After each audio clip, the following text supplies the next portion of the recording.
Hi hello everyone, कैसे हो आप सभी लोग? अच्छे होंगे। देखिए, मैंने थोड़ी सेबी की गाइडलाइन की वजह से वीडियो बनाना डेली बंद कर दिया था। अब फिर से हम डेली वीडियो लाते रहेंगे, बट आपको इतना ही करना है कि आपको हमारे चैनल को सपोर्ट करना है। आपके हमारे चैनल को सपोर्ट करने के लिए सिर्फ चैनल को सब्सक्राइब कीजिए और वीडियो को लाइक करते रहिए।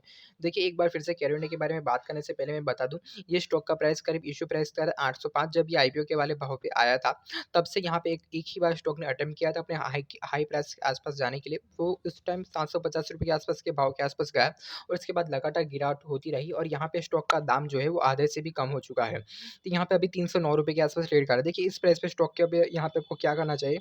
और पहली बात, यहाँ पे जो बिग डाउनफॉल देखने को मिला इसके अंडर के अंदर, तब यहाँ पे स्टॉक के फाइनेंशियल से दोस्तों फाइनेंशियल वो काफ़ी ज़्यादा घटिया, मतलब कि रिजल्ट के अंदर काफ़ी ज़्यादा डिक्लाइन हमें देखने को मिली थी। देखिए, अभी next financial year near by है, मान के चलो दोस्तों अप्रैल के सेशन के अंदर नेक्स्ट फाइनेंशियल ईयर शुरू हो जाएगा। तो अप्रैल के सेशन के अंदर जो रिजल्ट, मतलब मान लीजिए कैरोन का रिजल्ट इसी तरह से खराब रहा था, कैरोन के स्टॉक और भी नीचे जाने की पॉसिबिलिटी है। पर जिस तरह से स्टॉक का प्राइस इतना ज़्यादा डाउन हो चुका है, तो इसका जो पी है, स्टॉक का जो पी होता है, आपको पता होगा, प्राइस टू अर्निंग रेशियो, वो अगर वैल्यूएबल हो जाता है 20 के रुपीज़ के अराउंड आ जाता है, तो फिर ये स्टॉक इतना ज़्यादा गिरेगा नहीं। जितनी तरह से यहाँ पे डिक्लाइन देखने को मिली, इतना ज़्यादा ये स्टॉक गिरेगा नहीं। देखिए, अभी आपको होल्डिंग है, तो आपको यहाँ पे होल्डिंग में क्या करना चाहिए? मैंने लगातार यहाँ पे आपको बताया था आगे भी, अगर आपके पास होल्डिंग है, लंबी अवधि के लिए होल्ड करते हैं तो ठीक है, या तो फिर आप बाउंस बैक में बेचने का प्रयास करते रहिए। तो काफ़ी लोगों ने, मुझे पता है, काफ़ी लोगों ने अपने आधी क्वांटिटी बेच दी है और आधी क्वांटिटी काफ़ी लोगों के पास पड़ी होगी। कुछ लोग ऐसे भी होंगे जिन लोगों ने अभी भी अपनी स्टॉक के अंदर पूरी की पूरी होल्डिंग करके रखी होगी, और कुछ लोग ऐसे भी हैं जिन लोगों ने big H N category, small H N category apply किया, तो उन लोगों को अलॉटमेंट मिल चुकी थी और वहाँ पे वो अपनी पूरी की पूरी क्वांटिटी के साथ यहाँ पे होल्ड कर रहे हैं और काफ़ी ज़्यादा दिक्कत के अंदर है।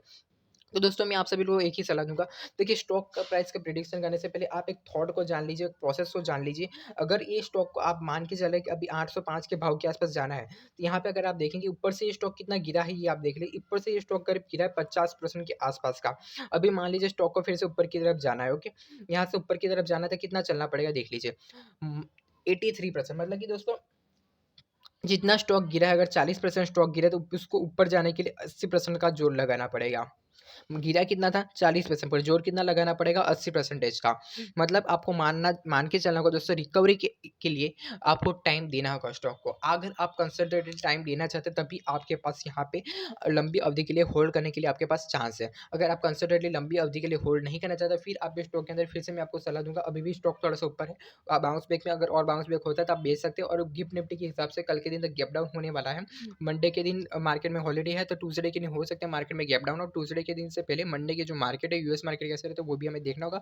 और फर्स्ट ऑफ ऑल, और एक बात जो कैरो इंडिया के बारे में बहुत ज़्यादा इंपॉर्टेंट, कैरो इंडिया के स्टॉक का जो है दोस्तों, वो लॉक इन पीरियड होता है। कोई भी स्टॉक जो आईपीओ के प्राइस के अंदर आता है, जो इसके अंदर जो इन्वेस्ट होते हैं, मान लीजिए कोई जो स्टॉक है वो लिस्टेड नहीं है और आपको पहले से लेना है, तो आप पहले से अगर लेते हैं, तो उसके अंदर एक लॉक इन पीरियड है, 90 दिन का लॉक इन पीरियड। उसके बाद वो लॉक इन पीरियड दोस्तों, वो बढ़ते बढ़ते जाता है। पहले 90 दिन के लॉक इन पीरियड के अंदर आपके, मान लीजिए आपके पास 100% होल्डिंग है, तो उस होल्डिंग में से मान के चलो आप 80% होल्डिंग में से 80% होल्डिंग आपको तब भी रखेंगे और 20% होल्डिंग को आप बेच सकते हो।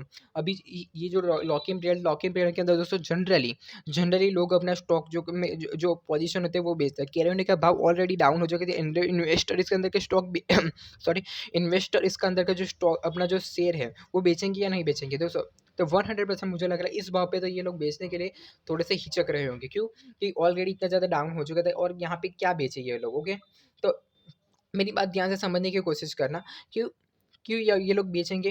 क्योंकि यहाँ पे ऑलरेडी बेचेंगे नहीं अभी, क्योंकि ऑलरेडी इसका पैसा इतना ज़्यादा डाउन फॉल में चल रहा है, तो यहाँ पे बेचने की ये लोग कोशिश नहीं करेंगे।